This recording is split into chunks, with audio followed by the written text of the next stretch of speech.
Well, I'd like to welcome you all here tonight. Our speaker tonight is Jim Jones. And, Jim has done a lot of research and he's a historian on mostly smaller railroads in Vermont and eastern New York. And he's done a lot of work on the Bristol Railroad. And he was here, what, 2012? 2012, we did the Pocock presentation for the anniversary, and George Smith was a part of that, and Alan Lathrop, and Bill James was here, so that was a really good time. George isn't feeling well. I don't know if Alan's going to show up, so we might be flying solo tonight. And Jim has added a lot of information just in the last, since January, I guess, right? Yeah. So, and I told him to keep it under 2 hours. So it should be pretty good on the railroad from, it was 1892 to 1930. Mm-hmm. It's all yours. Are you officially handing it over to me? Yes, we are. We're not waiting any longer. All right. Well, we've all heard about the glamour of the railroads, right? Well, not yet. This NIMBY thing you hear about, not in my backyard, it is hardly something new. The Rutland Railroad is one of my favorite railroads, and there was a person who, from Moores, New York, wrote a poem about living along a railroad. And this could probably be adapted to some of the folks in this area who lived along the Bristol Railroad. Is there anyone who lives along the right-of-way? Or do you know where the right-of-way was? Well, in Moores, New York, which is a town smaller than Bristol, but a railroad that was busier, Gene Fox wrote, "I live in a house near the railroad tracks where there's just my wife and I shiver and shake at the noise they make as the cars go rolling by. I feel the jar of each passing car as it rushes beside my door, and I jump at night in a terrible fright, awakened by the roar. And the clickety-clack along the track of the heavily laden train till alas and alack, my nerves go crack at what is left of my brain.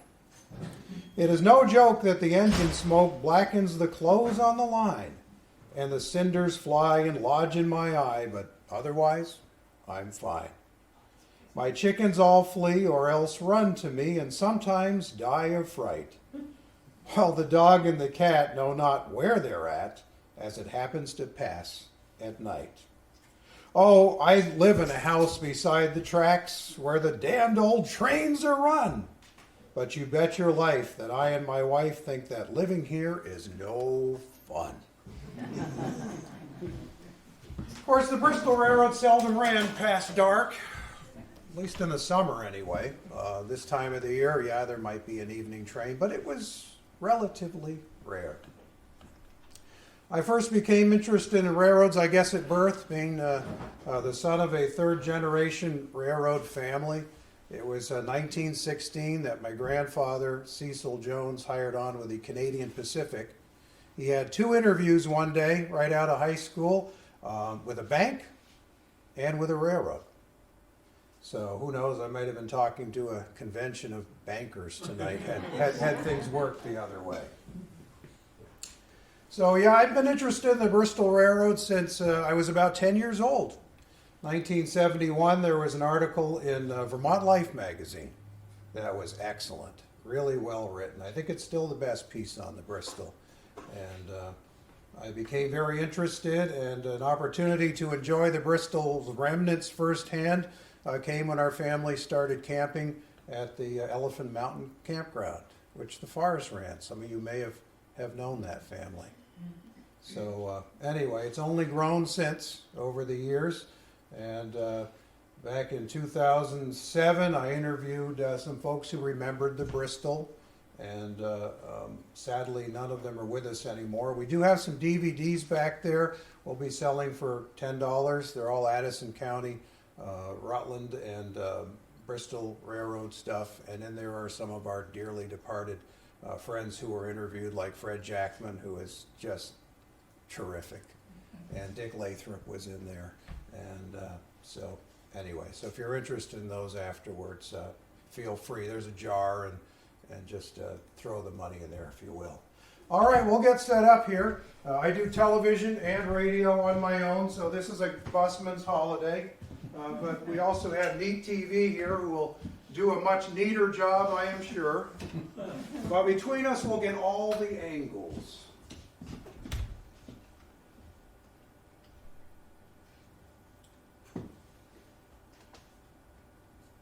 And thanks for coming.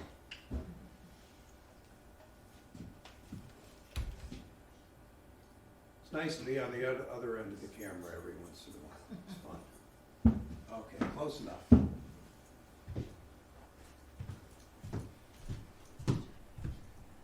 And by the way, I want to thank a lot of people who have been involved in this. The Bristol Historical Society, Reg in particular, and Gerald. These guys have been terrific. They've let me in here at all kinds of weekdays to do research, and they've brought a lot of things to the table, and it's fun sharing information. I had a few things. Reg has a lot of things, and between all of us, it takes a village to put these things together, and hopefully you'll enjoy what we've assembled thus far. Still a work in progress. New Haven Junction to Bristol, Vermont, crossroads to Caskets. Lights, please. Our story really begins before the Bristol Railroad. 1849, the Rutland and Burlington Railroad arrives through New Haven Junction. Wasn't a junction yet, though. At least not a junction of railroads. There were some highways in there, or that version back in those days of roads. And the Rutland and Burlington goes through.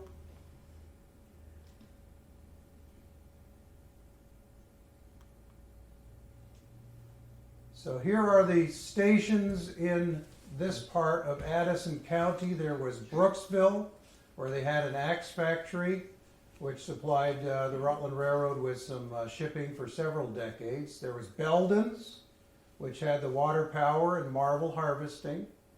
And then the primarily agricultural transportation crossroads of New Haven.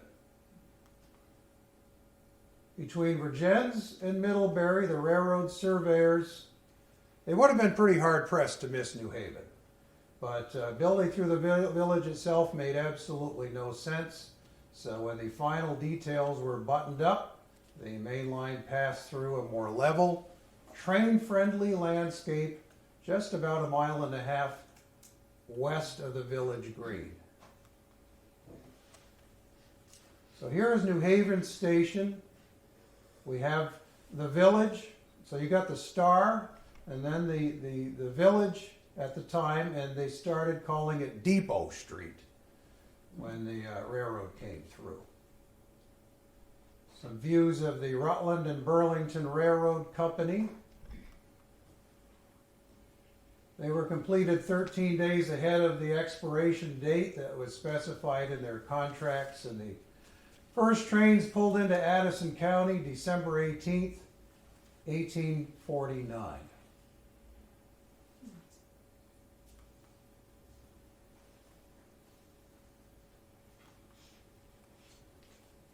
By the end of December of that year, the trains were making regular mail deliveries to New Haven Station. Then it had to be forwarded by stagecoach. So from New Haven Depot, Vermont's population, commercial, and recreational center of Burlington was suddenly only an hour away. New Haven prospered in the 1850s, and according to town historians, a vigorous community spirit flourished. They built the town hall in the mid-1850s. Well, the green hasn't changed seemingly all that much over the years to the casual observer. Now, in proportion to territory and population, Addison County of the 1840s had more sheep and wool than anywhere in the world. This count was halved between 1850 and 60 as the western ranges and imported Australian wool decimated the flocks. So suddenly it was a lot more milk cows, butter, cheese making. The Italian immigrants who had built the Rutland and Burlington Railroad stayed on, some of them, worked as farm help. They worked in the marble quarries, the axe factory. A number of French Canadians joined the local labor pool. I had seen some dates for the New Haven Junction Railroad construction of the station, and it said circa 1868. So that seemed pretty precise for a circa. I found the information in the newspapers exactly when. So according to the Burlington Free Press, in August of 1868, the new and commodious brick depot was in the process of construction on the east side of the track at New Haven. Now there was a station on the other side of the track before that, of less substantial construction. So that is the second station to occupy New Haven Junction. So, we talked about agriculture. On Monday morning of last week, 13,476 pounds of butter, give or take, were shipped from New Haven Depot. It's still New Haven Depot.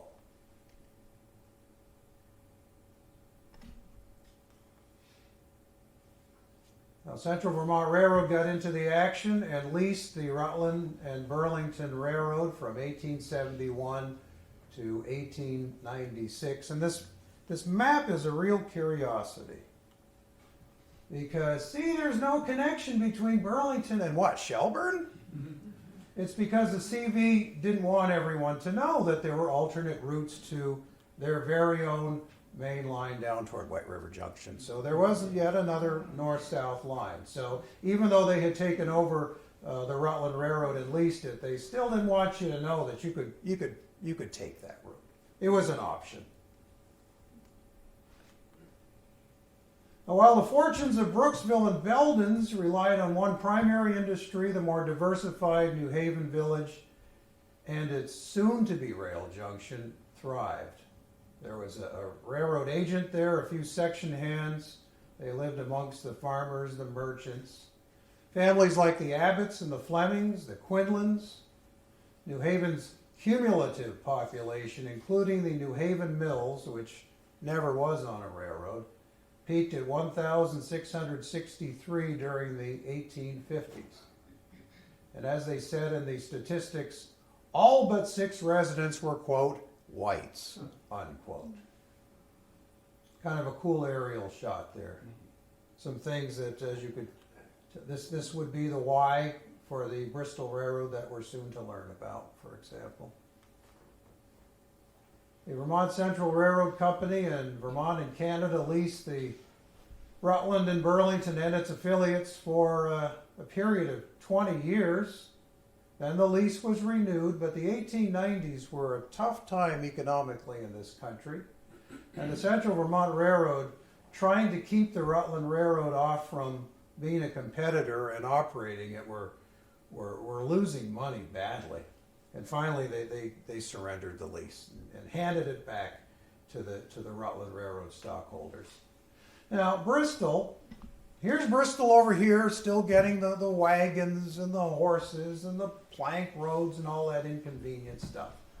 So the lack of adequate transportation is a real problem for Bristol. It wants to be the shire town of Addison County. Middlebury, we can better them, or so they hoped. But if they weren't on a railroad, that wasn't going to happen. So the lack of adequate transportation was a long and serious handicap for Bristol. The village's business people incorporated the Virgins and Bristol Plank Road, which you see in that yellow squiggly line. Still known as Plank Road, this route had been part of a thoroughfare for hauling iron ore from the Bristol mines to Virgins' furnaces. But that goes back to the War of 1812. So even during this time, that was almost ancient history. This Plank Road Company aimed to give Bristol direct access to the Rutland Railroad, but still it was going to be 6, 7, 8 miles off from having its own railroad. So for another 3 decades, Bristol's 1,800 inhabitants observed with interest and envy as the freight and passenger trains were polishing the Rutland Railroad main line 6 miles away. In fact, on a good clear night, they could hear the sounds taunting them here in Bristol. So the Bristol Herald demanded construction of a local railroad, starting with its first edition in May of 1879. The Bristol House was sending 2 stages a day for the round trip to the Rutland Railroad's New Haven train station. A 3rd stage, owned by the competing commercial house, stirred up the dust with its own daily run. But the disadvantages of being an offline community were many. So it's June 1888, Bristol Herald, J.J. Ridley, the mouthpiece for the newspaper, and other prominent Bristolites too, imagined, quote, if we had a railroad running into Bristol, Mr. Newell Culver, who runs a mill in Ripton that turns out about 100,000 feet of lumber annually, would send his lumber to this place instead of Middlebury. Seems logical. Besides, the freight would come from the different mills. We shouldn't forget that the town has 5 stores, the proprietors of whom are doing a thriving business. And of course, a railroad to Bristol would double the business of the merchant and mill owner. Another item of freight, and it's not a small one, is the potato.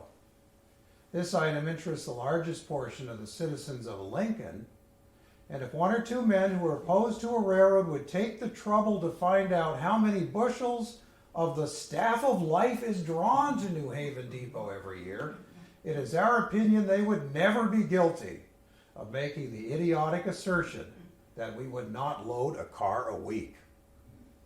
These guys were thinking a car a week would support a railroad.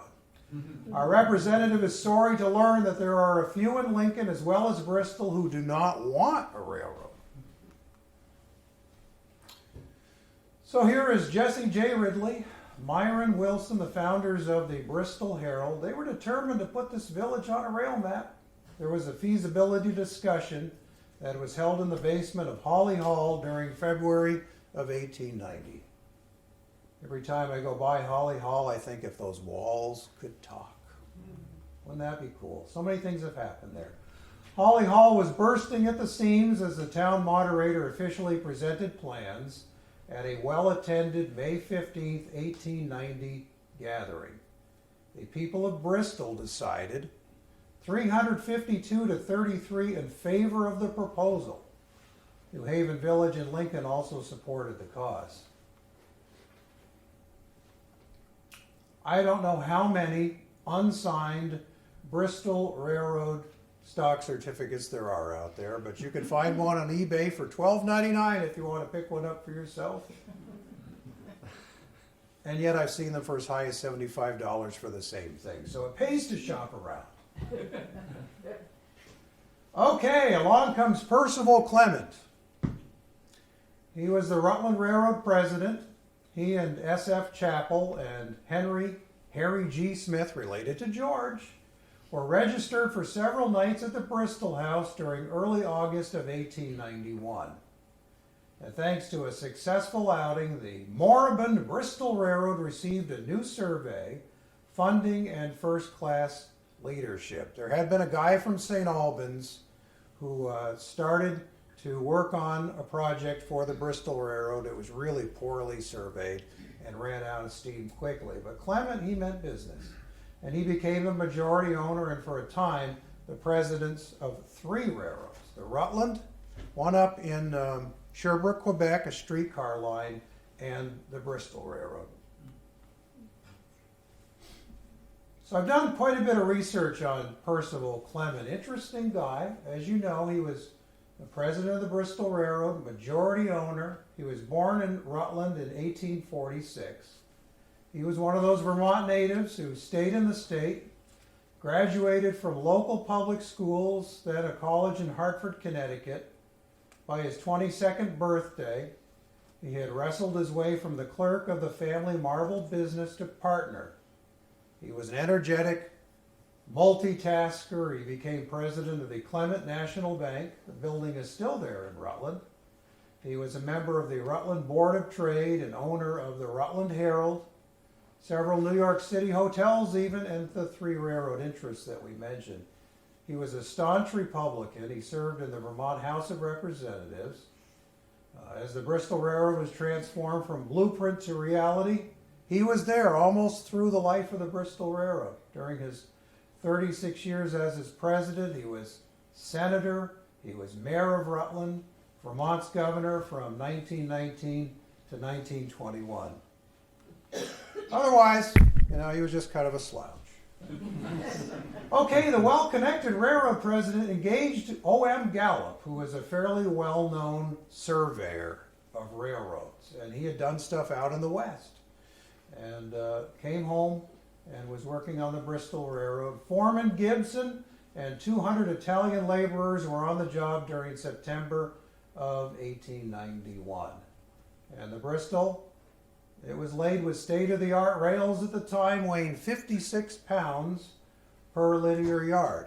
Now, back in 2012, we had some guys from the Vermont rail system here, and they told us that the Vermont rail system rails, at minimum, are twice that weight, twice that thickness. So we've come a long way over the years, but they accommodate faster, heavier trains than they did on the Bristol line. Christopher Hart, a 53-year-old railroad veteran of 35 years, was in charge of bridge construction, and George Keith, another seasoned railroader, supervised the track laying. So, October 16th, 1891, the Middlebury Register trumpeted, "The roadbed is substantially completed. Mr. Clement has thoroughly revised the bridges and other works and the railroad as a whole." We're talking about the improvements over the original plans and execution, or lack of, from the guy from St. Albans who made big promises that he never kept. So John S. Ridley shipped the first freight, a carload of potatoes, from Bristol to the interchange with the Rutland Railroad. It wasn't unusual for wagons to come down from Lincoln with potatoes, and they would load them up and ship them out. So over the years, there were several locomotives on the Bristol Railroad. There was the N.L. Davis, which was owned by the Rutland Railroad. It was ancient even then. It powered the first Bristol trains. It was what was known as an 8-wheeler, a 440. And by the time the Bristol Railroad arrived, that locomotive was already 20 some odd years old, 24 years on the Rutland.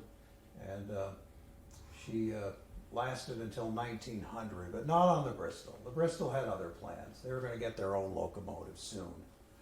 A New Year's Day celebration was thwarted by a snowstorm that postponed the first official Bristol Railroad run until the 5th of January of 1892. So with a blast of a whistle at 3:05 p.m., engineer Edward Deming led the first passenger train, and the cheering crowd of 80 or so bystanders watched. Young boys ran alongside the train until they were left behind in a flurry of snow and probably cinders. The inaugural run bested the 25-minute timetable by about 7 minutes. It took them 18 minutes to go roughly 6 miles. Not bad. It may seem silly by today's standards, but 20 miles an hour. Here's the route.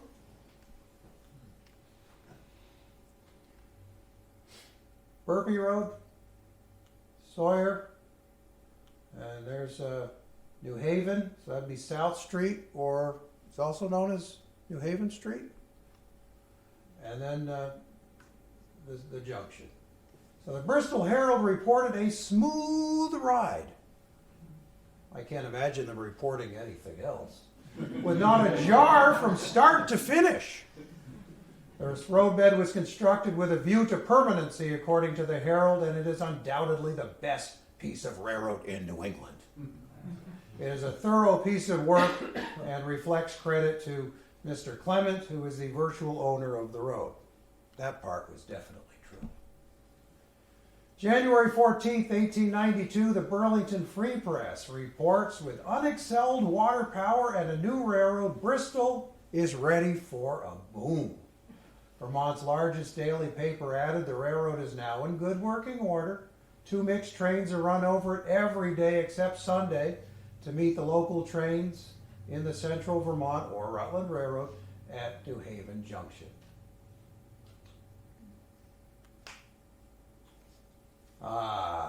Number 1. Bristol Railroad's handsome new engine number 1 came from Rhode Island Locomotive Works during February of 1892. This factory fresh Forney, as they called it, was an 044 RT for rear tank. It measured 35 feet long with boiler and tender framed together. It weighed 65 tons, which wasn't much for a steam locomotive, not really. Wore number 1 on her water tank and smoke box and was equipped with cow catchers on both ends. Bristol's construction boom escalated in the spring of 1892. An estimated 125 workers were assembling the passenger depot, the Drake and Farr block, R.F. Hatch's barn, several homes, additions, and a lime kiln facility 1 mile west of the village. Bristol's layout features a central district with a downtown at the intersection of West and Main, north and south. Now, the railroad terminated a mile above this business district near North and Pine. Many opted for horse-drawn public transportation to and from the depot, especially during the nasty weather when they were saddled with luggage. There weren't sidewalks in Bristol yet either, so it was. Stonework for Bristol's permanent passenger station started in May, with the structure ready for summertime. It was a unique station, is a unique station, with wood shingles. Its large wall panes and deep porches and broad encompassing roof were unlike anything of a typical country depot. In fact, it looked a lot like something you might find in miniature on the New York Central Railroad, of which Mr. Clement was also involved on a small level. Well-manicured flower beds and bushes added to the attractive scene. The town was responsible for funding this project. The people of Bristol helped pay for their depot. There was a depot fund, and some 50 contributors were treated to a complimentary round trip. Now, Patrick Whalen, the Rutland's depot assistant at New Haven Junction of 2 years, was promoted to the top job at Bristol. It wasn't unusual for someone who worked for the Rutland Railroad to transfer over to the Bristol or in the other direction. So let's follow the Bristol Railroad thanks to this wonderful collection of maps that the Bristol Historical Society has in their possession. New Haven Junction. So this is the depot that was built in 1868. Rutland Railroad down below. We are going to head out toward Bristol in this direction here.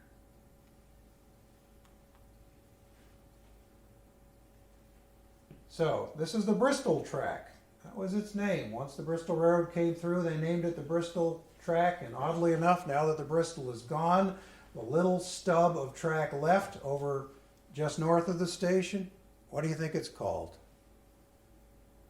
Anyone? The Bristol track. The Vermont Railway guys got that last time. They're like, the Bristol track. That's right. They work it when they work at Phoenix Feeds. So off we go, headed to Bristol. First of all, we had to climb the chute. So we would follow the road to New Haven, from New Haven Junction to New Haven Green. And the tracks, you can still see a little bit of the roadbed when there's less growth in the area. You can still see the roadbed, and then it veers away. And this is over by the Evergreen Cemetery. So it climbs the chute, and then here is the New Haven Station crossing. There wasn't a depot there. There was a shelter, which you will soon see, and then Fire Station Hill, which back in the old days had a now politically incorrect name. And then we cross Hubbard Crossing over by Sawyer Road. This would be the Payne's property through here. This is their driveway. And then we're up at Tucker's Crossing on Burpee. And then we climb that last stretch into the Bristol yards. Evergreen Cemetery. Eastbound trains left New Haven Junction. They passed through Field and Farm. They climbed the chute to within 40 feet of Evergreen Cemetery on the western edge of New Haven Village. So here's the shelter, modest as it is. Topographical limitations dictated New Haven's railroad crossing and shelter be a half-mile south of the village green. Another view of it. New Haven Village is 1.5 miles from the junction and picturesquely situated. According to a brochure in 1897 put out by the Rutland Railroad, it has a good hotel, stores, an academy of high standing, a church, and all that goes to make up a complete village. And then they credit John Everts, a Connecticut man, presumably from New Haven of that state, for coming up with a name. And by the way, I think Reg and I counted 17 Bristols. So I don't know whether there are more New Havens or Bristols in the United States, but so when you gave up Pocock, I think you gave up a unique name. But I have to admit, Bristol has a nice ring to it. So here is Fire Station Hill Crossing. View hasn't changed much today. You go past the fire station and down, and the railroad tracks went right here. Approaching Bristol, Vermont, and Mount Abraham in the distance. Hubbard's Crossing, that is over near where the Payne's driveway is. No, bad girl. I think she's doing it in high heels, too. This is my favorite picture of the Bristol Railroad. Does anyone know where this is? And we know where it isn't, but we'd like to figure out where it is. You don't have any idea where it is? Do you? No, I don't know. I'm asking if you. We know where it isn't. Kevin, do you? No. Got any ideas? I know there's a few folks who walked a fair amount of the roadbed. It is a good picture. I love it. It's great. Tucker's Crossing. We guesstimated it was in that general vicinity. These modest little shelters. All dressed up for something. Although, in those days you didn't have to be dressed up for anything in particular. Maybe just because somebody had a camera you got dressed up.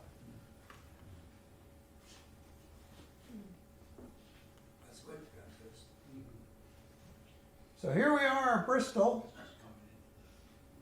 End of the line, 6 rail miles east of New Haven Junction. The original grounds featured a depot engine house, car house, freight house, water tank shed, and coal shed. There was no Y. There was no turntable. There was no way to turn the locomotive around and point it in the right direction to go back to New Haven Junction. So, trains pushed one way and pulled the other. That's why they had cow catchers on both ends. You might get a little dizzy trying to look at this picture, but I tried to orient it with the map.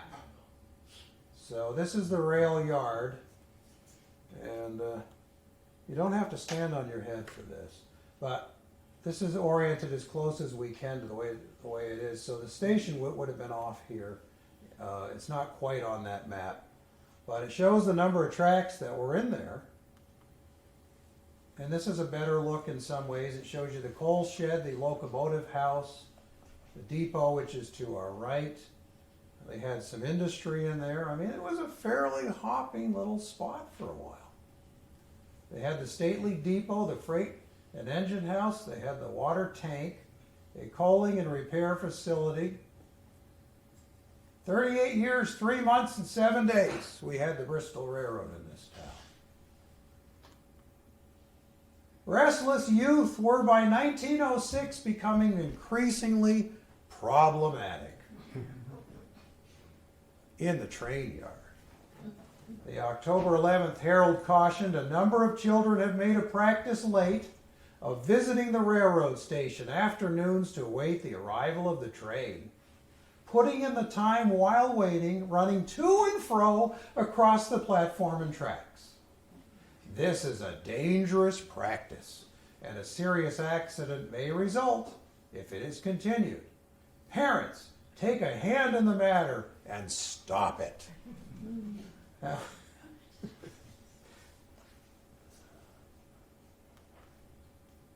every once in a while, trains became trapped in some deep snow drifts and the schedule would be canceled for a day or two. The open countryside tended to drift badly, and it taxed men and machines to keep the line open. And it's hard to believe that given the frequency of the heavy snowfalls, the winds, the drifting, that the Bristol Railroad never invested in a snowplow. They relied on those little cow catchers or manpower to get the job done. Look at these guys, they're shoveling out a locomotive. The cost generated from countless man-hours of shoveling depleted their meager treasury, while the act of coaxing weary passengers from the warm coach into a sleigh or wagon was a public relations disaster. And you wonder why when the Model T showed up, the Bristol Railroad stage started to close. Look at that. Some of the farmers during the winter time would get hired to come out and earn some extra money when there were, they couldn't be dealing with their crops. So they were given shovels and paid to go to work to dig the locomotive out. Now, when the boys were misbehaving in the yards, sometimes they were entertained by the arrival of the circus trains. Bristol actually had a mini version of Frank Robbins' circus. The new and greatest all-feature show would come to town. Thanks to a railroad, they would make the visit. It wasn't like the version you would have in Burlington, but still it was pretty exciting. And the kids would watch the animals come off and the tents get set up, and maybe for a few minutes they wouldn't be going to and fro across the tracks. So the engine made multiple trips to bring the circus cars to a plot of land near the depot. And the boys watched them unload. On other occasions, various medicine and minstrel shows, the popular Chautauqua came to town, and special excursions were a highly important facet of community life. Do you know what the Chautauqua was? It was a fair of some kind, wasn't it? It was a set of kind of minstrels and acts and singers and all kinds of Because the Chautauqua stood out. So would the Chautauqua, for example, use a Holly Hall for a venue? Something like that. Yeah. So here's some pictures of, this is not the Bristol Railroad, but it is some pictures from that period of time with them loading and unloading, setting up tents, things like that. Something you would have seen in a smaller version in Bristol. Now, reduced fares attracted crowds for such events as the Holiness Camp at Spring Grove, maybe a play in Rutland, distant Bristol band concerts and away games. They might have played in Burlington, they might have played way over in Plattsburgh. The rails opened travel opportunities for every occasion, from church-sponsored card games in New Haven to New England's New York City bound travel. And for a while, Bristol had a pretty darn good semi-professional baseball team. There were times they got totally shellacked by Plattsburgh in the day, but then again they had some very successful years. Probably better than the Red Sox this year.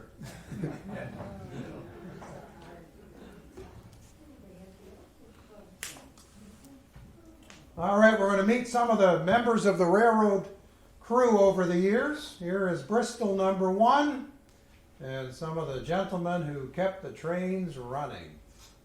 Frank J. Mott, conductor, Bristol Railroad. He worked on the railroad between 1911 and 1930. Now, employee turnover was common, and the Bristol Railroad, as we mentioned, did share some of their men with the Rutland Railroad subsidiary. So conductor James Hamlin transfers to the Rutland Yard during May of 1911. And along comes Frank Mott, donning his conductor's cap for what would be a nearly 2-decade ride. Now, Bill Gove was the author of the Vermont Life article from 1971 that started this whole thing for me. And he recalled the colorful conductor who, quote, upon approaching shelters, otherwise known as flag stops, would make quite a production of announcing the crossing and naming every little hamlet or bend in the road that could be reached by those who disembarked there. The approach to the Bristol depot would sometimes bring the announcement, Bristol, Bristol, change cars for Moncton, Lincoln, Starksboro, the Notch, and all points east. Now, one confused salesman is reported to have asked Frank if the train stopped at Bristol that day. Are you going to be stopping at Bristol today? To which he received the reply, it darn sight better. After the Bristol passengers were unloaded, it then became the conductor's job to act as the mail and express delivery man. And he would repeat this process for years. Frank J. Mott and Fred LaParle were in all likelihood the best known railroaders in the county.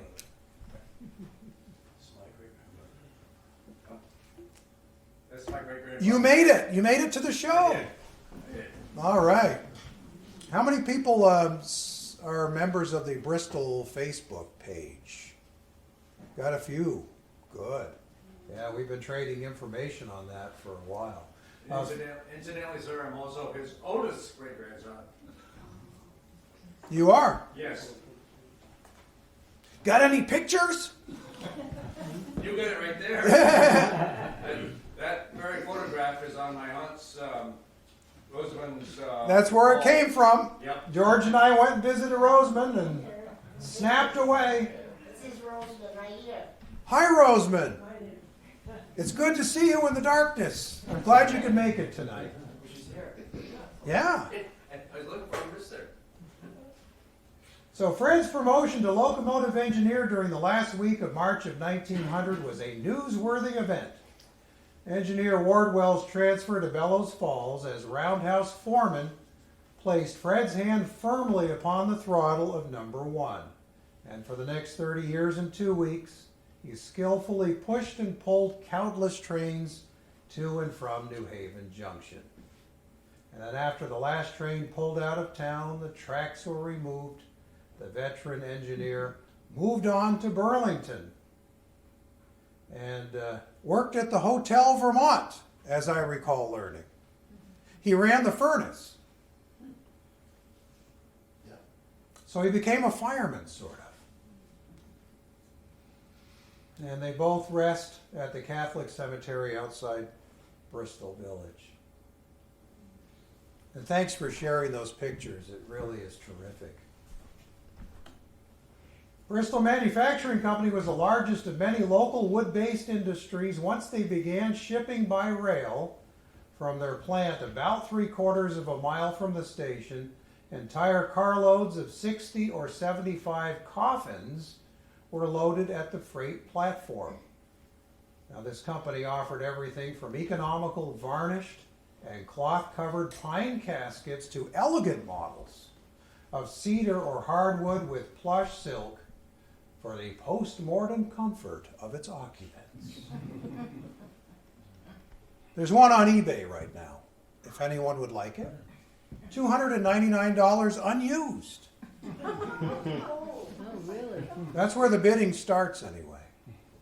We've all been talking about it today. Wouldn't it look good in the museum or not? Yes, no? It seems to me anyway, and maybe I'm speaking out of turn being, an outsider from Colchester, that the coffin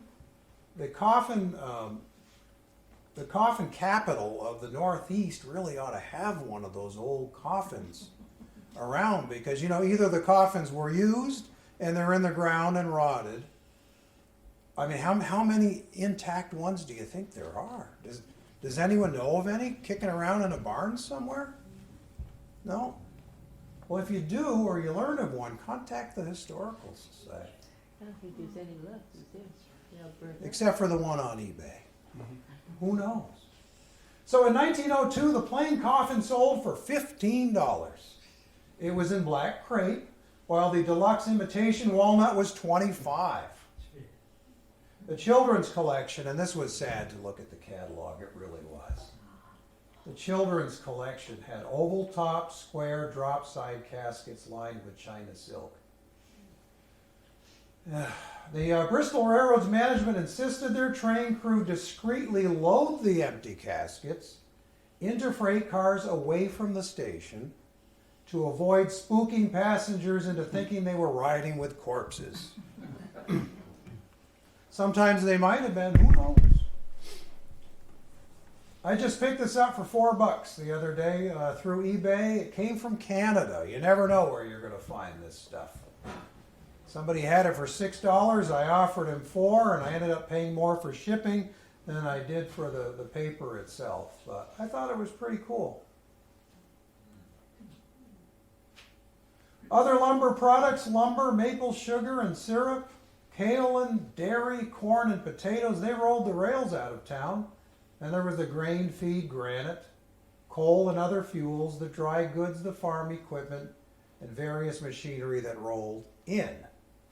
Other than kaolin loading and Hubbard's siding, most business was switched at the ends of this 6-mile short line railroad. Wasn't much online business. New Haven Junction was the cause for controversy. Bad depot. When members of the Women's Christian Temperance Union took exception to its impure condition. In 1896, the offended contingent rushed a letter to the Bristol Herald editor calling attention to a matter which should interest every lover of purity. Christian women passing through New Haven Junction on the Rutland Railroad had been exceedingly annoyed by the most vile and indecent language written on the walls of the ladies' toilet. Signed on behalf of the WCTU and Social Party League of the state of Vermont. Meanwhile, the Vermont Railroad Commissioners reported the depot at Bristol is a model of taste and convenience. All right, why not have a place to turn around? Finally, a Y was built to turn the Bristol locomotive around, should they decide to do so. And it was laid right down here. That's Route 7 now. And so here's the Bristol Railroad coming into town. One leg of the Y goes to the Rutland main line. The main line of the Bristol Railroad goes to the Rutland right there. So theoretically, they could come down into New Haven Junction, let off their train, back up the locomotive and train, and be headed in the so-called right direction to go back. But they didn't do it very often. Apparently they did it twice a year. And the reason they did it twice a year was to have even wear on the locomotive wheels and the rails of the railroad. So they're like, okay, well, we'll put all this wear on it going one way, on the curves and various parts of the line, and then we'll run it in the other direction later, and it'll even everything out.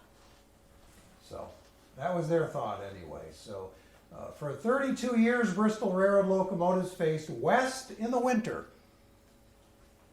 and east during the summer. Never know what you're going to learn when you do this stuff. Is this too much information? So here we are coming into town. All right, Ralph Denaio. Through its first decade, the Bristol Railroad was paying its bills and reporting modest dividends. One report noticed a noted $3,664 surplus between the 31st of December 1895 to the last day of 1897. And over a 2-year span, the tiny transporter realized some $11,600 in passenger receipts and a little over $15,000 from freight. So you're talking less than $27,000 in revenue. During this time, locomotive number 1 consumed 625 tons of bituminous coal, and in the course of this time, it clocked in 16,848 miles on her odometer. So Superintendent Donayo is doing an excellent job. Percival Clement hired him as a 21-year-old to run the show, and he did not let him down. Sadly, though, Ralph Donayo was kind of a sickly individual, and there was one time for about a year somebody had to fill in for him on the railroad while he was recovering, and later on he died during the influenza. The Rutland Railroad's expansion through the Champlain Islands from Canada to Ogdensburg, New York brought more trains through New Haven Junction. So Pat Whalen and his new bride Alice were the first occupants of the New Haven Junction Station's agent's home.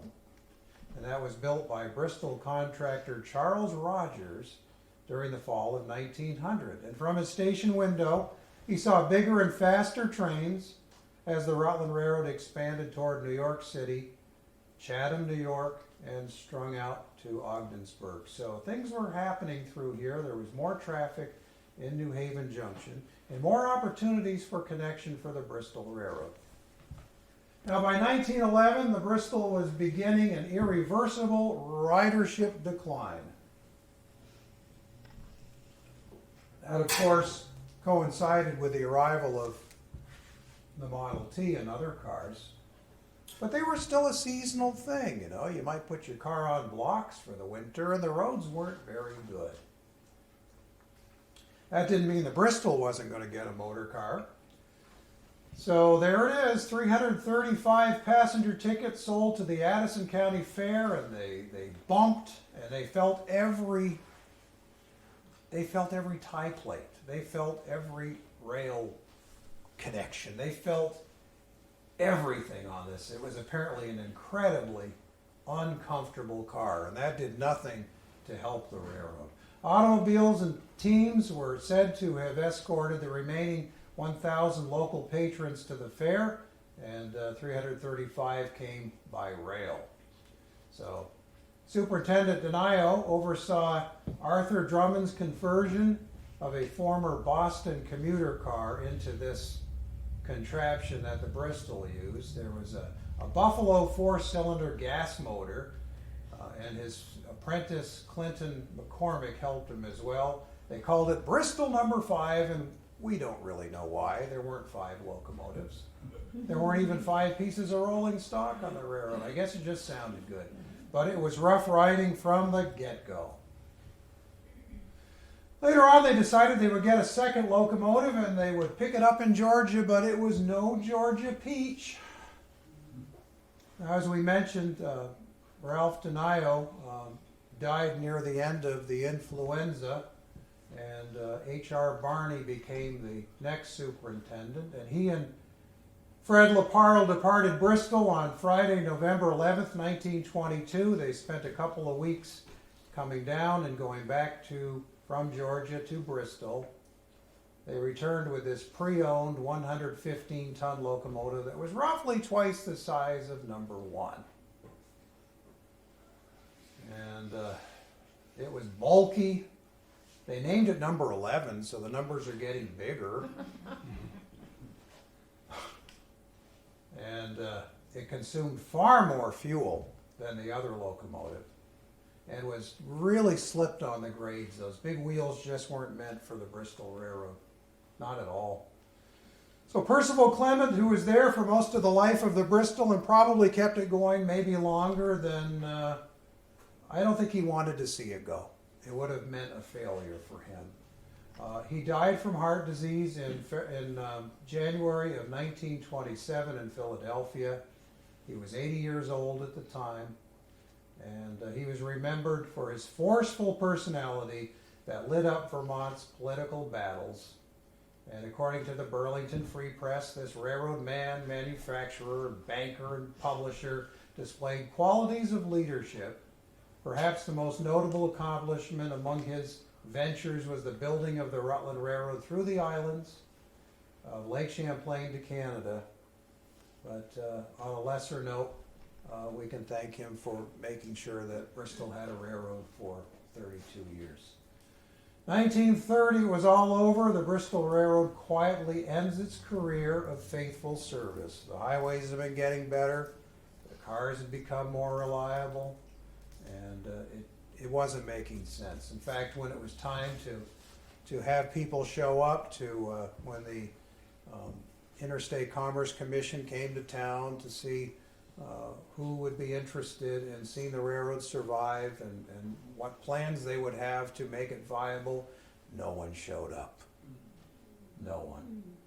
And about the same time, which is interesting, in 1929, just before the Bristol wrapped up, a whole caravan of people went from Bristol to see the Lake Champlain Bridge celebration over to Crown Point, and they had a parade, and it was a big deal because it was a highway and it was a connection, and the railroad was just something that was relegated to the past.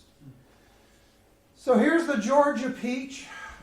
When the Bristol Railroad was torn up, the locomotives were brought on their own steam. They still worked. They ran them up the Rutland Railroad to Burlington, and they parked them near Maple Street, near where the Burlington Depot is. Just north there was a freight house on the Union Central Vermont Railroad behind Union Station. They had a freight house that was there till the 60s. They parked them over there, and they sat and rotted. So here's number 11. Okay, she was no Georgia Peach. This is the sad one. Abraham Baker, the local dealer in second-hand machinery, has purchased all equipment of the Bristol Railroad. What he will do with it, he has not yet decided, according to the Burlington Free Press. The equipment includes another engine, that's number 1, which he is now using in the rail removal work. So the little locomotive that served the Bristol for so long was also the one that pulled up the tracks. And Baker reported that although the rails have been in use nearly 40 years, the Bristol Railroad's rails are still in excellent condition and could be used for many more years of operation. What he didn't mention was the track was so light, so thin, that really there weren't too many railroads who would want that kind of rail, if any.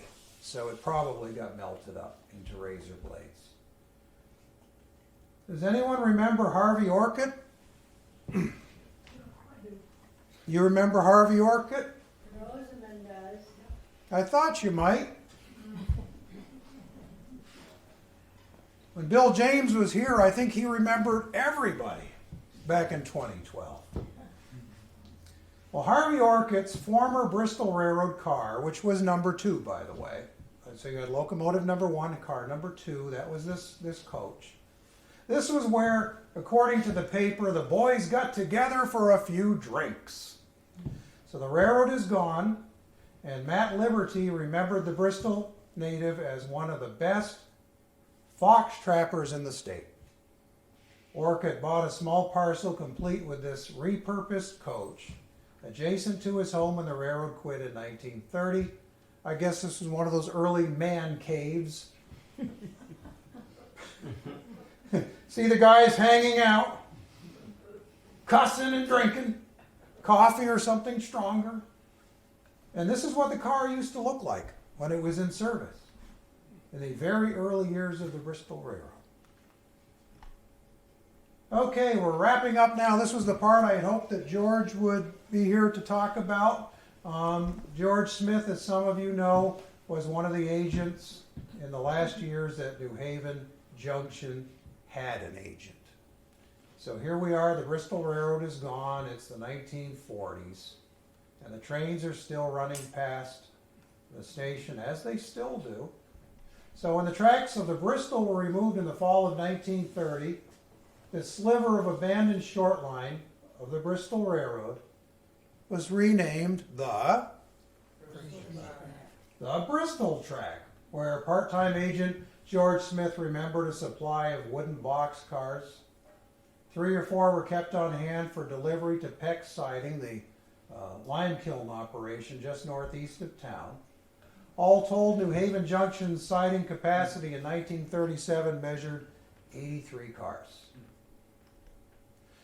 New Haven Junction's business roll call was pretty impressive. Some of the companies that had done business in Bristol relocated at least some portion of their business to New Haven Junction, and then they would truck it into Bristol. So you have Kilburn's Feed Store between the Freight House and the Creamery. They received anthracite coal. Vermont Box Company made wooden display racks for Woolworths and Newberry's and other department stores. Sheffield Farms Creamery, that was a landmark until 1950. Then Hoods took over. Then the milk destinations by train changed, and the Rutland was left off from it. Still carloads of feed, fertilizer, lime, kaolin, lumber, salt. Automobiles and chloride have come and gone over the years through New Haven Junction.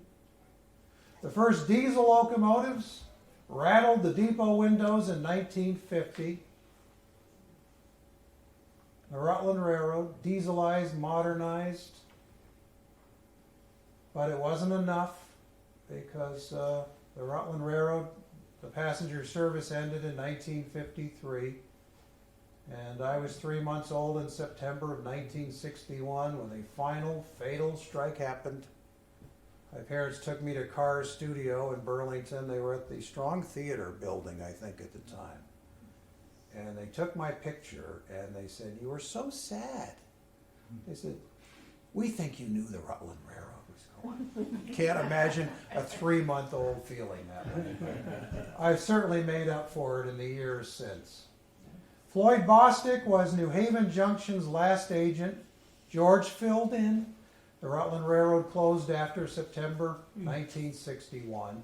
This is a tour in the 1970s of our Chittenden County Railroad Club. They got to go inside, and things were still relatively intact at that point in there. In mid-August of 1963, the Bennington to Rutland's Burlington section, and later the Bellows Falls line, were taken over by the Vermont Railway. My dad became an employee of the railroad. Here's a Bristol connection. Does anyone know who this young man is here? He's the son of a Bristolite. I lived on Clymer Street in Burlington. There's a clue. Clymer Street in Burlington with across the street from this family. They owned Vermont Dental Lab. Lawrence's. That's Timmy Lawrence. This is our, let's see, Den 5, Troop 2. So there's me. There's Timmy. I can't remember the other two. But anyway, we got to visit the railroad. And my father took us over there. And here's my mother. She worked for the railroad too. Paul Mangan. Anybody remember Paul Mangan? Yeah, you do. And of course, Clem worked for the railroad too. Another member of the connection to the Smith family.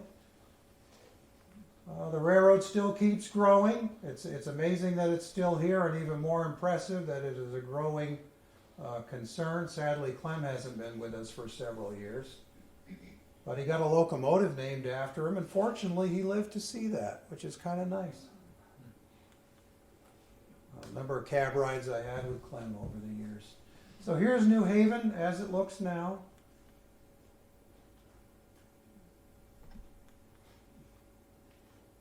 And my father wrote a book on the Vermont rail system, so I've done a number of videos on it. So it's fun documenting these things. And this is my other favorite little railroad, and it's the Keysville-Ausable Chasm in Lake Champlain. Had a bridge 158 feet over the chasm, and that didn't even last as long as the Bristol Railroad. But 3 presidents rode on that: Thomas Edison and Henry Ford. So I'm torn between 2 lovers. That's all, folks. Thank you.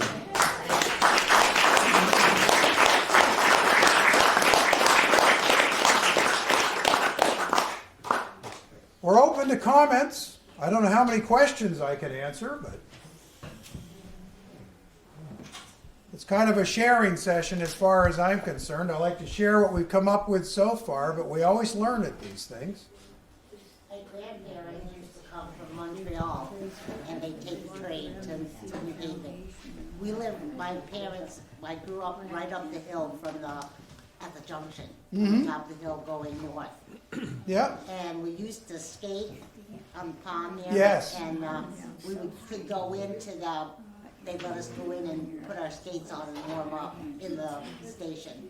There was a newspaper account of them flooding that area over there and using it for harvesting ice back in the day. That was probably before my time. Yeah, and then it became a great place for skating after refrigeration. Yeah, my dad used to plow it off with a tractor, and we'd have a bonfire. It was fun.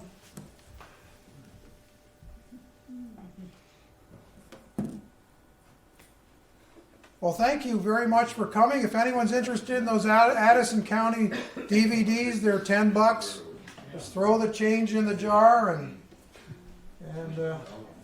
maybe if we can find a coffin to buy, maybe we can work out a deal with those people on eBay, then maybe we can bring one back to Bristol. Is that kind of weird? Did you see forward?